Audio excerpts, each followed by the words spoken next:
Hello everyone, आज हम पढ़ने जा रहे हैं पेज 25 ऑफ माई छोटी कॉपी। तो पहला पॉइंट है मेरा कोल्ड हीमोलाइटिक अनीमिया। तो कोल्ड हीमोलाइटिक अनीमिया हमारा होता कहाँ पर है? हेट्रोफाइलिस का एग्जांपल है जो हमारी रिएक्शन होती है इन ईबीवी, हेयर सेल ल्यूकेमिया कराने वाला ईबीवी। तो अब ये बेसिकली क्या करते हैं, हीमोलाइटिक अनीमिया के अंदर क्या होगा कि इनडायरेक्ट हमारे ना पहले तो ब्लड वेसल्स ट्राई करेंगे कि जो हमारा ये होता है हेप्टोग्लोबिन बाइंड हो जाए बार बार सेल से टूट के एंड हमारा बिलीरुबिन एक्सपोज्ड ही ना हो।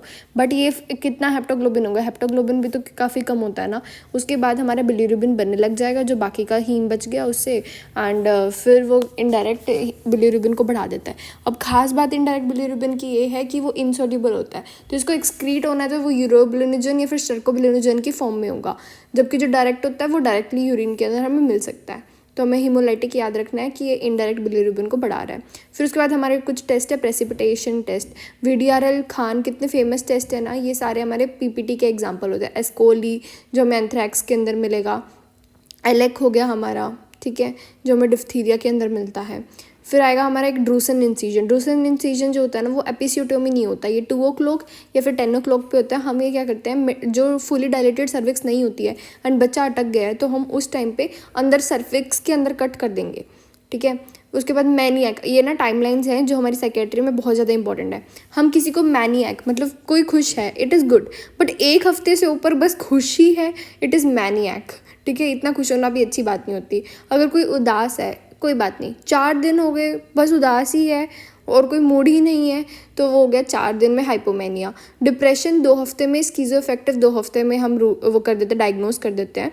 फिर उसके बाद आता है हमारा ब्रीफ साइकोटिक डिसऑर्डर। देखो ब्रीफ, फिर schizophreniform and then schizophrenia, okay.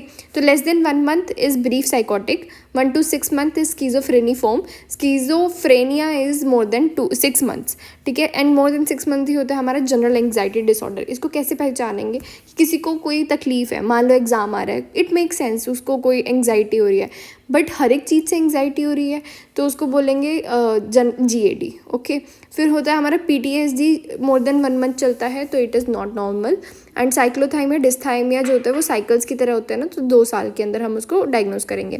एक होती है हमारी क्लासिफिकेशन बोस्नेक रीनल सिस्ट की क्लासिफिकेशन, उसको लर्न कैसे करना है, इसकी 4 होंगे कैसे, बोस मतलब BOSS, 1, 2 एंड 3, 4 में डिवाइड करके। 1, 2 में हमें कोई परवाह नहीं करनी, लास्ट वाले में हमें क्या करना है, नेफ्रेक्टोमी करनी है 3 एंड 4 के अंदर। 2F जो होती है वो स्पेसिफिक होती है जिसके अंदर हमें काउंसिल एंड फॉलो अप करना है, F मतलब फॉलो अप, ठीक है। फिर आता है हमारा ये रेस्पिरेशन के अंदर। देखो रेस्पिरेशन में हमारे मेनली होता है कुस्मॉल ब्रीथिंग। कुस्मॉल ब्रीथिंग हमें DKA के अंदर मिलता है ना, तो इसमें क्या होगा, ये हमारी रेस्पिरेशन जो है वो डीप हो जाएगी, रैपिड डीप ब्रीथिंग होगी कुस्मॉल में। एंड फिर आता है हमारे काइन मतलब हमारे हर एक साइकिल होगा, apnoea, hyper apnoea, hypo apnoea, तो ये सब कुछ ये चेन के अंदर होता है, ये हमारे इंट्राक्रेनियल प्रेशर के इंक्रीज होने के ऊपर होगा। इसी का एक वेरिएंट होता है बायोट के अंदर क्या है, जो मेनिंजाइटिस में होगा वो उसके अंदर हमें सारी फॉर्म्स नहीं मिलेंगी, but there will be some part of apnea, okay. Kussmaul continuously है, काइन एक चेन की तरह है, एंड उसी का पार्ट होता है हमारा बायोट। एंड C से हम क्रेनियल प्रेशर को लर्न कर सकते हैं। Thank you.